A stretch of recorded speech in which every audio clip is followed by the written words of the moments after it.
Someone sent me a caption. Sometimes wisdom comes in the most profound ways, and this was according to the cartoon Peanuts with Charlie Brown, and it was just a few captions, and they said this spoke to them in light of the series. This is week 7, our fall study series. Today we complete the series that we've used this book, Living a Committed Life, as our jumping off point. And so someone sent me a cartoon and talked about how this had been speaking to them and how that cartoon sort of pulled it all together. And in the cartoon, there was Charlie Brown out on the baseball field. And he was in the back, and he had his glove, and there was a ball coming. It looked like it was just going to land, just like this. And Lucy and everybody's cheering him on for the ball. And just as it starts to hit, he just sort of moves, and it hits the ground. And then they're all screaming, like, what in the world? What happened? And he said, I guess I let the past get in my eyes. And you know, it's so true. Sometimes the past, sometimes the way we compare, sometimes our perfection, right? Whatever it may be, we can let things get in our eyes. We can let things get inside of us that causes us to be distracted. And so for over these past few weeks, we've been really talking about what does it mean to live your committed life? And not simply a committed life, but the premise here is committed to a higher purpose. By that we mean by intentionally making your life about more than survival. Making your life more than about just our selfish whims and wants. Making our life more about our unilluminated egoic desires and impulses. Because when we commit to a higher purpose, a more transcendent purpose, we invoke our higher self, a higher power. And so the crux of this is that when you really commit and aspire to being your greatest, highest self and to fulfilling a purpose that is bigger than mere survival, so to speak, what begins to happen is you begin to awaken and uncover who you are. So today we bring it all together and ask the question, how are you creating your committed life? What is it that each and every one of us are doing? What are we doing with our life? What am I currently creating in our life? Have you ever just had your life be a mess and wanted for the life of you for it to be their fault? But it's like, I want to make them the matter with me. But it's about realizing and turning it back to say, what am I making with my life? Because when we open and align ourselves with a deeper purpose, deeper intention, what begins to happen is there's deeper meaning and a deeper sense of fulfillment, true fulfillment, because we're living in alignment with our soul's purpose. It's as if, I love the analogy of an acorn, because an acorn is a seed. It is it's a seed for an oak tree. And I don't know about any of you, but I've got 3 oak trees in my yard right now, and there are acorns everywhere.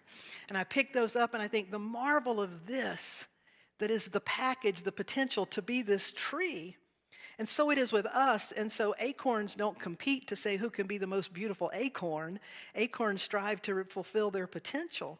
And so it is with us. We reach a point where our goal becomes the fulfillment of our potential. That's what Jesus and the master teachers meant when they said, die before you die. It means die to the mere purpose of trying to stay alive. Of course you're going to try to stay alive. Of course you're going to create your best life possible. Of course you're going to take care of yourself. And don't stop there. Put all of that toward something greater. So deeper meaning, deeper fulfillment. It opens us to a sense of oneness with our own source, oneness within our own being, a sense of connection, compassion, a true sense of communion.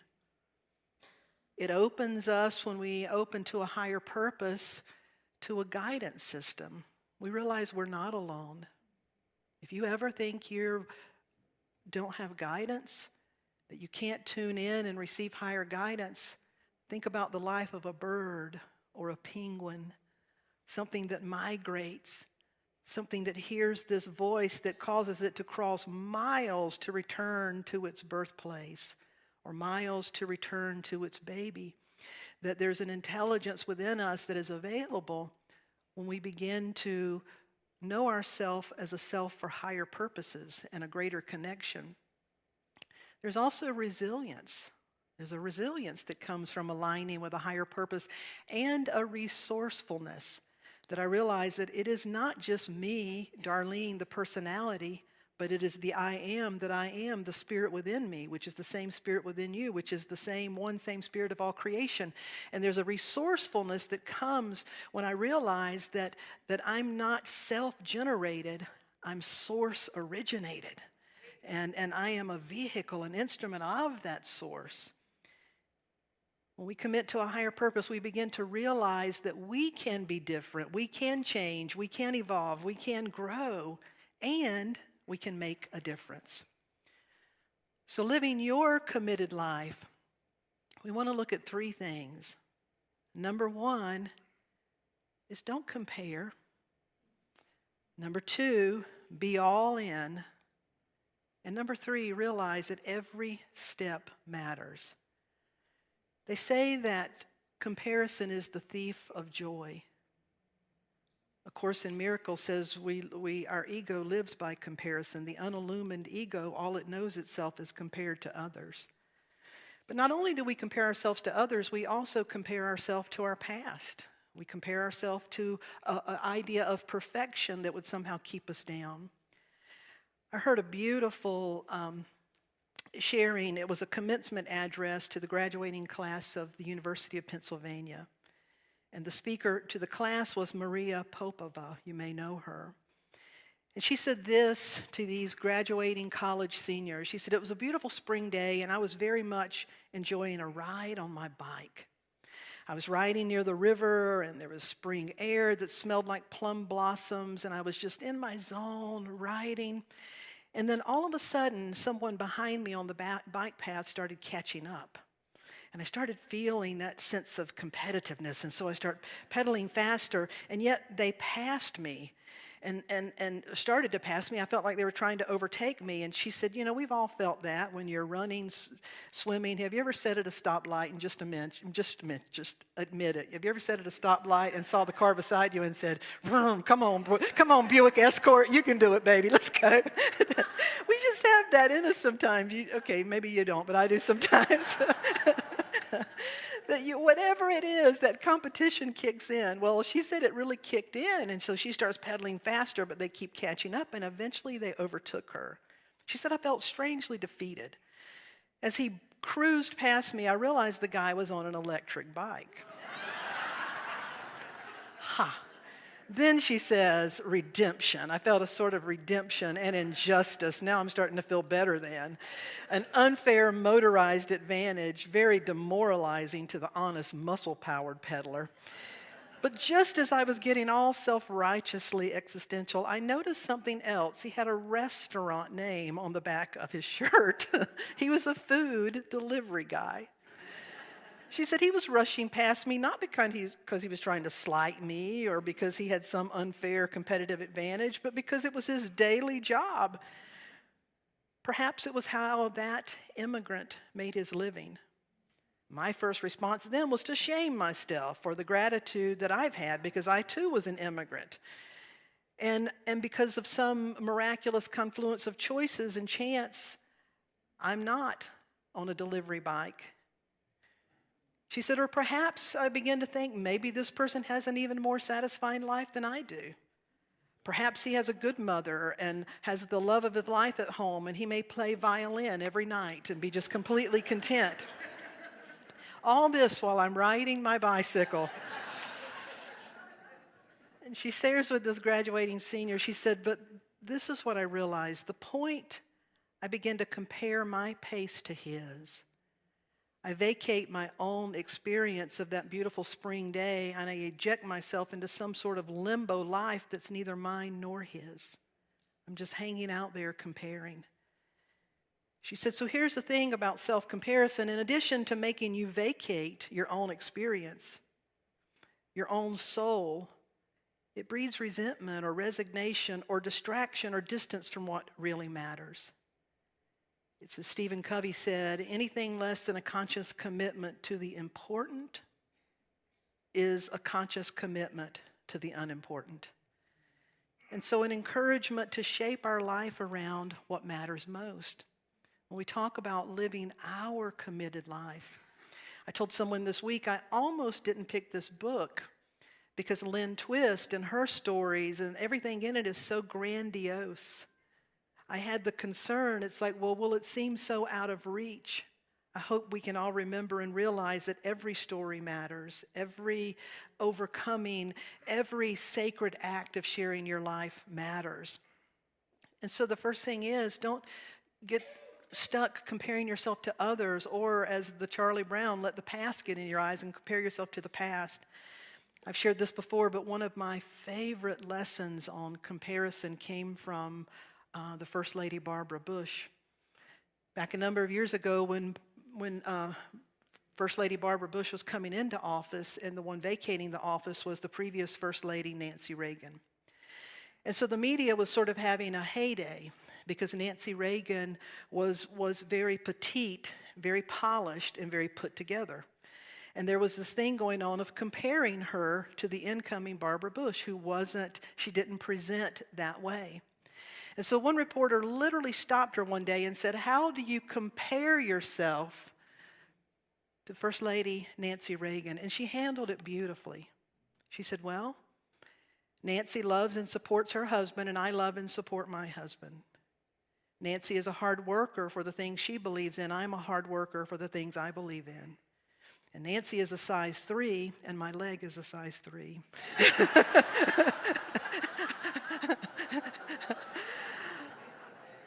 Everybody chuckled, and I love that because it tells you that she's learned to shape her life around what matters most. And so today, when we talk about living your committed life, to realize the ego, the mind, the psyche, it wants to compare, it wants to judge, it wants to sort and categorize. That's a part of how our brain works. But we just need to notice that and not get carried away by it. Amen? Because if you notice it and just put it aside, then you stay focused on what matters most. And so we're not going to compare or let comparison hold us back. The next step is to be all in to your committed life. Again, this is what it looks like for you to be all in, and for you to be willing to say, where am I holding back? Where am I not putting my best self in, my best effort? Where am I really not all in? And in the privacy of your own consciousness, your own heart, your own soul, to begin to ask yourself those soul-searching questions. Why? What am I waiting for if not now? If not now, when? Am I putting my best self in? The scriptures, many from different traditions, have great teaching and value. So it is with the Bible. Unity looks at the Bible in what we call a metaphysical sense primarily, meaning meta, meaning beyond the physical. We look at it as not the greatest value being in a literal interpretation, because quite frankly, how do you literally interpret something that was written in a whole nother time to a whole nother audience with a whole nother culture? But if you look at the stories and you see the Bible as an evolution from what you could call Adam-Eve consciousness, a consciousness that is separate and outside of the garden, to a transformation of a Christ consciousness, the one that says the Creator and I, the Father, Mother, God, and I are one. A journey from being separate and outside, or a journey to living in the awareness of your own wholeness, your own true identity. When you look at it that way, a lot of the stories and the characters reveal characteristics about us. And so there's a story that comes from the Old Testament. It comes from 2 Kings chapter 5. It's about a story of a military commander. You could say he was a general, and his name was Naaman. Now, Naaman was a great leader, commanding the armies of the nation of Aram. He was successful. He had led his country to victory. His king held him. He was second to the king, basically. The king held him in high esteem. He was a very powerful man. All the people held him in high esteem. But underneath the armor and underneath the military regalia, he was suffering from a condition because Naaman was a leper. And in that time, to be a leper, to have leprosy, once that was out, once people knew, you had to go live in isolation the rest of your life. And so here was this man hiding behind his armor, but growing weaker and weaker because he had a condition. And as it happened, there was a servant, a young girl working in his house, that told his wife. The young girl knew what was going on. And the young girl told his wife about a prophet in her home country, Israel. She said, there's a prophet by the name of Elisha. And if Naaman will go see Elisha, I believe he will be healed. And so the wife then convinced her husband to travel, to make the trip, to go find this prophet called Elisha in enemy territory and to ask him for a healing. So Naaman went to the king and got a letter of permission to travel. He then started rounding up lots of gifts and goodies that he could present as his gesture of good faith, and he had something huge to offer in return for the ask he was going to make. He loads up all this stuff, he gathers some people to travel with him, and it says he makes the trip. And when Naaman, the military leader, arrives at the prophet's door, he gets off his horse, he goes to the door, and he knocks. And when he knocks, a servant comes out. And this big leader, Naaman, hands the letter and says, I'm coming here from a foreign land. I'm commander of the army, but I need healing. I have leprosy, and I understand that the prophet Elisha could help me.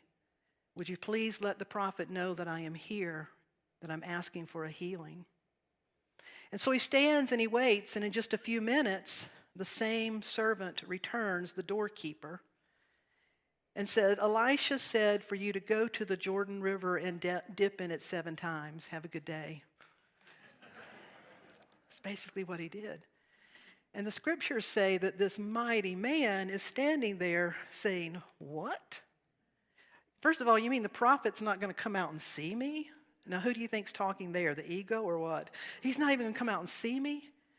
And he's telling me to go dip in your dirty, muddy Jordan River. I have better rivers in my own land. If I need to go dip in a river, why didn't he tell me to dip in one near my home? The prophet said, go dip in the Jordan River, completely immerse yourself 7 times. So he's facing a dilemma. What will I do? Is he going to follow the instruction or stomp off because he was expecting Elisha to come out and do some famous swirly move and say, ta-da, you're healed, and thank you for your gifts, and he could ride away a gallant hero? No. So we have no idea how long it took, but it said the people that were with him encouraged him. They said, what could it hurt? What could it hurt? It's not a big ask. Go, dip in the Jordan River. And so he does. And I can just imagine that when he gets to the Jordan River and the instruction is to dip 7 times, there's a tendency to get up to your ankles and say, am I in far enough? This is yucky water. Let me try my knees, my waist. Oh, Lord, my chest. I'm up to my neck, Lord. Isn't that far enough? I'm up to my nose, God. You know that's far enough. Nope, all the way. Go all the way in and dip yourself 7 times. And so according to the story, he does it. He goes all in. He dips himself 7 times. And when he comes out the 7th time, he looks, and his skin looks like the skin of a newborn baby. He's been healed. And so as the story goes, his heart is also healed. He becomes interested in new things, if you will. He becomes a changed man. And so the story goes. Now, we look at ourselves and say, well, what in the world does it have to do with me in my modern day and modern time? And that's the power of understanding the symbology. What Naaman represents is the personal will. It's something that we all have. The personal will that is always needing to surrender itself. Elisha represents the spiritual I am. Again, it is something that we all have. It's the voice of God within us. It's the pattern of the Holy Spirit within your very being. It's that within you which is always impelling you and informing you and guiding you in your own healing, in your own wholeness. The Jordan River, you may remember that's the very same river that Jesus was baptized in. The Jordan River represents a place of transformation and anointing. It's the place where Jesus was baptized, and then the dove is said to have appeared. The Jordan represents when we commit ourselves to our own transformation. We immerse ourselves in our own holy anointing. It's something that nobody can do for us. And the unillumined ego is not necessarily going to like it. But it's something that we and only we can do, is to surrender ourselves and immerse ourselves in that. Leprosy and the need to armor oneself up, just listen to that. It's part of our conditioning. It's part of an impoverished condition and conditioning, and any way that we would armor up in order to try to protect ourselves until it just doesn't work any longer. And there's 7 days of creation. 7 shows up all the time in the Bible. The number 7 means as long as it takes until completion. It's the number of completion. And in the story, another powerful piece is the little girl, the people that travel with them, the voices of who we surround ourselves with. You're here, take a minute and look around. You're intentionally surrounding yourself with people, with inspiration, with things that you know are supporting you on your journey. And so this story is really a story for us. It's revealing to us that whatever is happening in our life is a spiritual thing. And whatever is being called forth is once more, how do I immerse myself? How do I surrender to the truth of my own being so that I can come up and reveal a greater expression of my wholeness? How do I do that? So we pay attention to how we compare ourselves with others, or with our own past, or with perfection, or with anything that would cause us to get stuck. We ask ourselves, how am I being called to put my whole self in? Not just to commit up to my knees or my waist. You know what it means for you to be all in. And so what does it mean for you? What is potentially holding you back from being all in? And the third thing, and perhaps one of the most important, is that every step matters. You could ask yourself, when you look at the Naaman story, which step was most important? And the knee-jerk response may be, well, surely it was that last step when he went all the way in. But I would ask you, perhaps the first step was the most important. Perhaps the step where he asked for help. Perhaps the step where he asked for permission. Perhaps the step where he gathered up some resources. Perhaps the step where he did not get angry and run away, or at least if he did, it didn't completely thwart him from his path. So often we tend to focus on that one giant step and think that that's the step I have to make if I could ever get to that step. And to do that is to set our own self up for failure and for an illusion, because, my friends, there is no one step more powerful than every step that it took to get you to that step. Amen? And that you can say, every step I've ever taken, even the ones that led me through hell and back, where I chose to even set up camp and stay a while because I thought it was a good thing to do at the time, even those steps, I'm now going to say, I'm going to put it all that has come before, I'm going to let every step count for good. Nothing can hold us back from doing that. I want to invite up Elder Sharon Oxendine to share a closing story for today as we're talking about committing ourselves. Sharon is a part of our congregation. She's an elder. Come on up, Sharon. She's an elder in the Lumbee Tribe, the Native American tribe, and she serves on our board of trustees. I got to know Sharon a few years ago when I taught a class called Sacred Abundance. I've taught it several years. We'll be teaching it again next year. And Sharon went through the class. It's a 7-week class. In that Sacred Abundance class, what every person does is they look at their life, their resourcefulness, their time, their talent, their treasure, and what they're creating with their life. And every person is asked to identify some things that they want to heal or create or transform. And Sharon had a remarkable story because she put her whole self in. And I've asked her to share that with you today in closing. Would you please welcome Elder Sharon Oxendine? Thank you.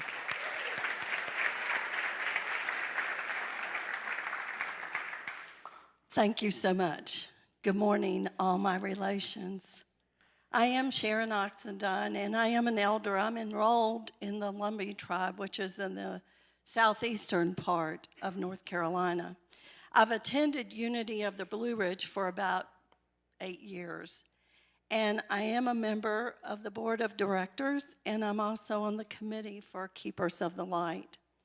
But I want to tell you that I'm personally the product of old Southern Baptist white clapboard churches at the end of dusty tobacco roads. That's who I am. I am the product of old gospel hymns and dreams or hymns and prayers that seem to never secure anyone's dreams of being out of poverty.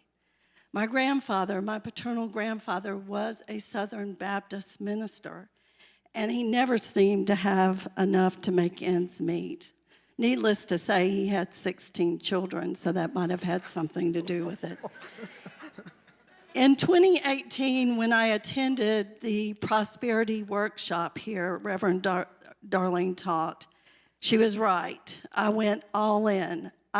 24 hours a day, because what I did not tell anybody in that class is that I wanted to manifest a dream that I had held for 30 years. I moved here 30 years ago because I wanted to buy land for doing indigenous ceremonies. The class ended, and I was really disappointed because I thought the day the class ended, just like the general thought, that it would just be there, the land would come. But there was no sign of that land. So I went to my ancestors and my Creator, and I said, if not now, when? Look how old I'm getting. When is this going to happen? Or is this just a joke? I'm not going to be able to do this. I'm not going to be able to have this.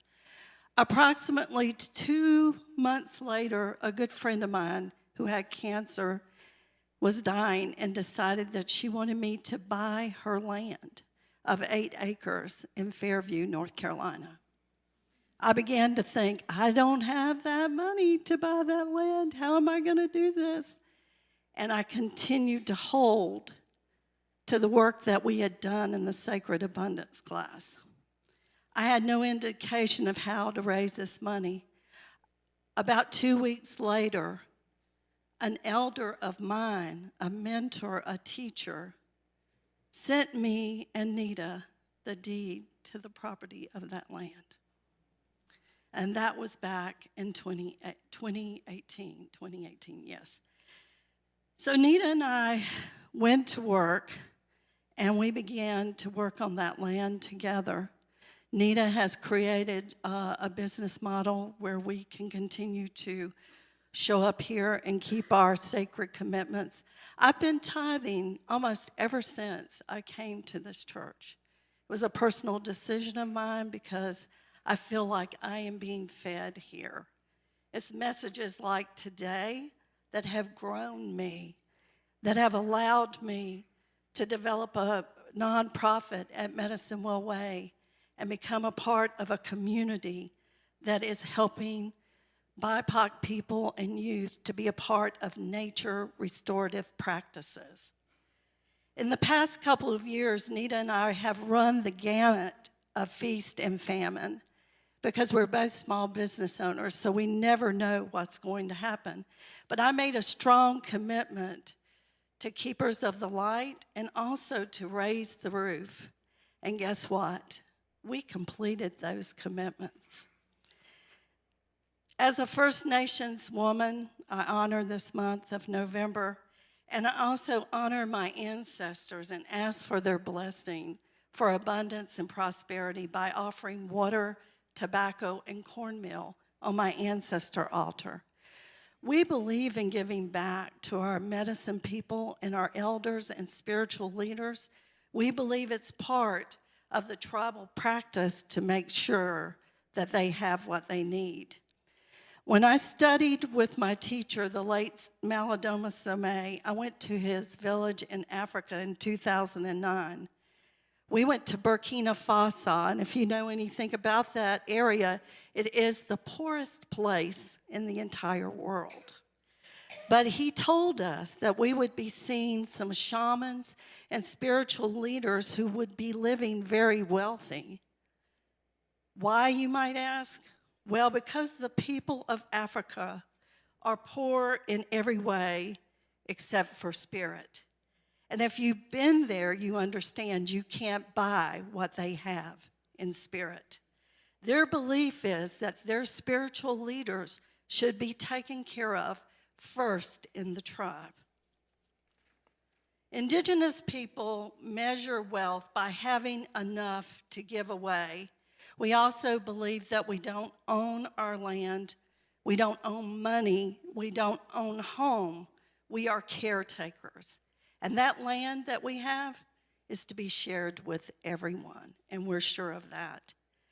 I do believe it's your own personal decision to tithe and how much you tithe, but I wanted to bear witness to the fact that I believe I manifested this land because I was in balance with the universal tithes of giving and receiving. I also have found out that the currency in the spirit world is faith. And being a part of this community and building on faith and believing that we can grow ourselves together is a place where God lives, moves, and breathes, and where he has his being. I encourage you to try and see how this might work for you. If you have not been a part of Keepers of the Light, begin with some small steps to begin to give back to the place where you feel like you're being fed, and begin to feel the strong relationship you can build with the universe and the God of your understanding. Today is our last day of Keepers of the Light, so I just wanted to share my personal story. It's hard for me to share about money. Money is a personal thing. It's a personal issue, and I understand that. And you don't have to give to Keepers of the Light to be included here. That's one thing you should know, and I think all of us feel strongly about that.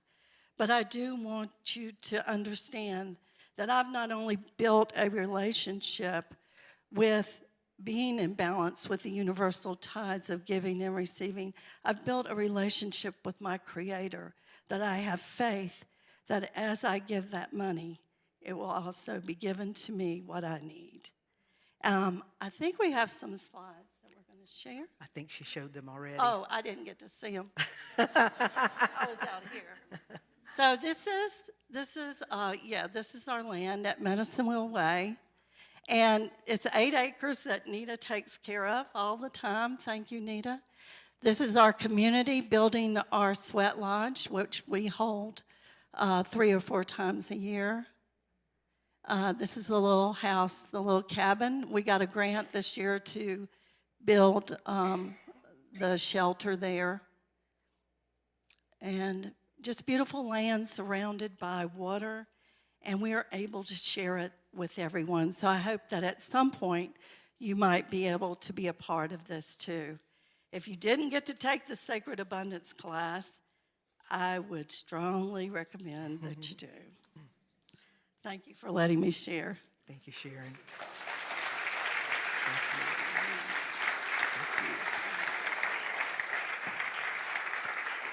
Richard, I didn't know what she was going to say other than to share about her land. So Sharon, thank you for that. Richard, would you and the band come up? Each and every one of us have a soul commitment. You know what it looks like for you to be all in.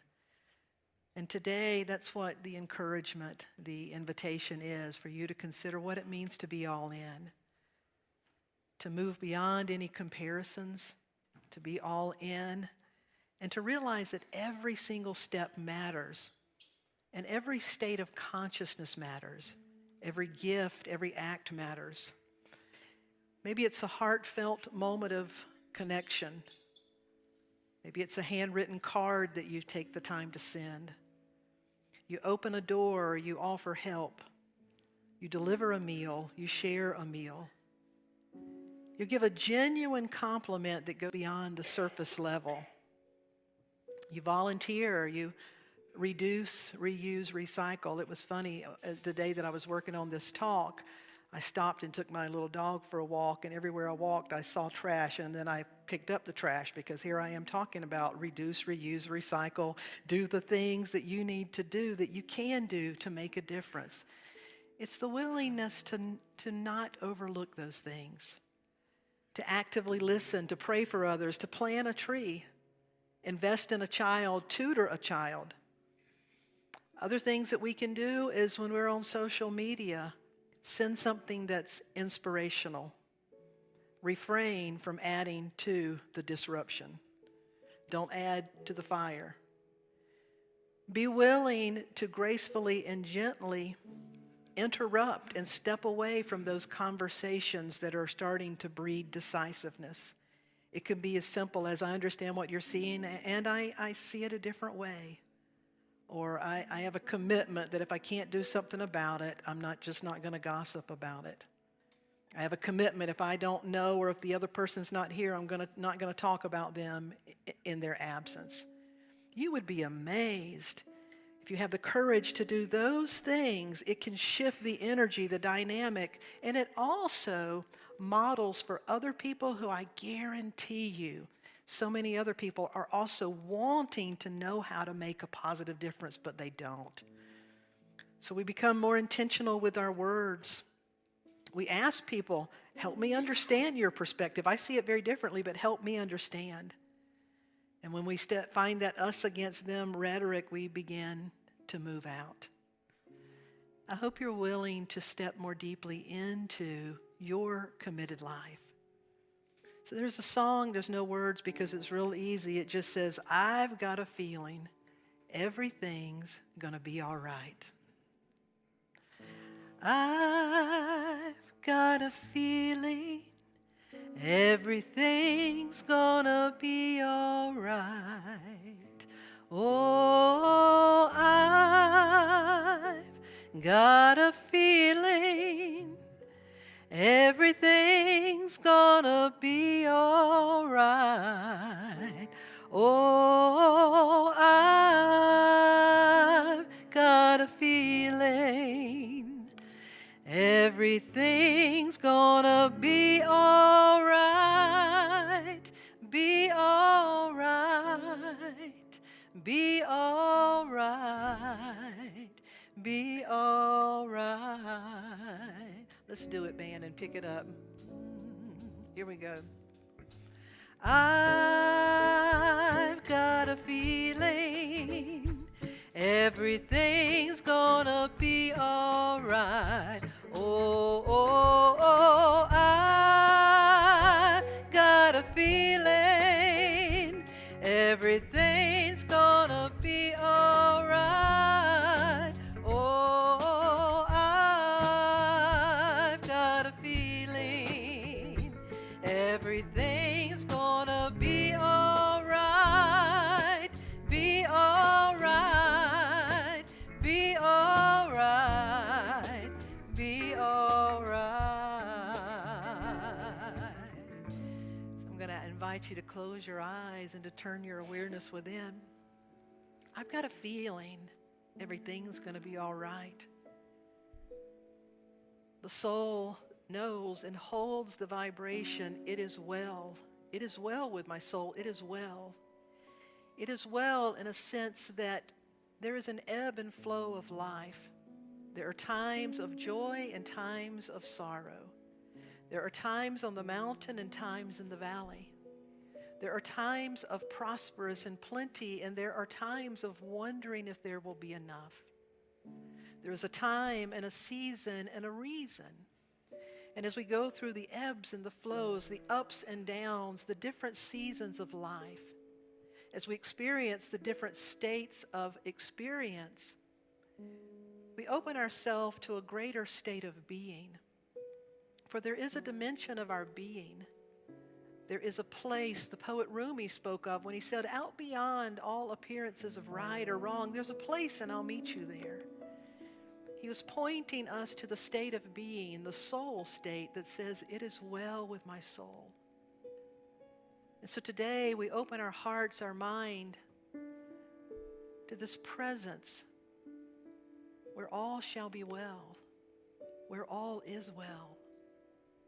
And in the midst of whatever is going on in the landscape of our life, it is from this place, this source, that we open to comfort. We open to healing. We open to guidance. We open to release and letting go and transformation. We open to opportunity and joy. We open to such an extent that we become the way, we become the opening. We become realized and established in this place. And so we enter back into our daily life and into our moments as if we are a person that lives in two worlds, heaven and earth. We're present to the facts of life, to whatever is going on in a very present way. And we also hold the greater truth that it is well.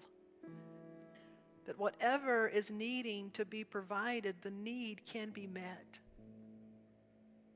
And it gives us the capacity to be deeply connected, to be touched and moved by what's going on, to be willing to feel it, and to be willing to be the way of the medicine, the healing, the light. We commit to that purpose, to being the one that lives in two worlds, in spirit, in heaven and earth, in form and in formlessness. And from that place, we can truly say, I've got a feeling everything's going to be all right.